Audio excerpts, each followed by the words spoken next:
let's talk about 45, President Trump. What are you predicting right now? You predicting he's going to win re-election? I am not predicting. The one thing after the 2016 election, I got out of the prediction business and told my staff to stay out of the prediction business. And what do you think happened? Like years from now, when you're teaching a course on 2016, what are you going to say? I think the main thing we'll say is, we should have seen it coming. Trump had been very, very strong and popular in the Republican Party from the moment he got in the race.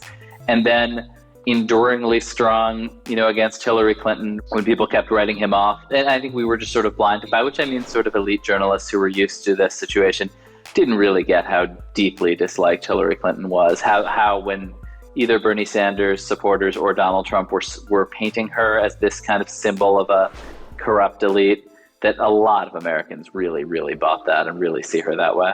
And why do you think that is? Because it is interesting to me when I've spent time in a variety of parts of the country, how deeply and reflexively some people feel that. And as someone who's met her a number of times, I think you've probably met her a number of times, someone I've interviewed, I have to admit, even I'm surprised at how vitriolic and visceral it is in a lot of people. Why do you think it is that it's there? I do think that, in a way, our surprise is the answer.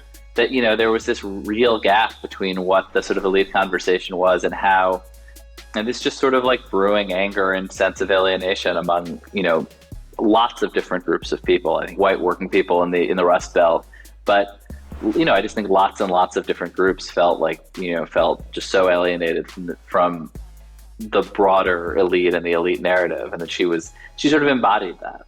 The two numbers that intrigued me the most about the 2016 election were the degree to which white women supported Donald Trump even after the Access Hollywood tape, and that they gave a majority of their votes to him. And when you're a star, they let you do it.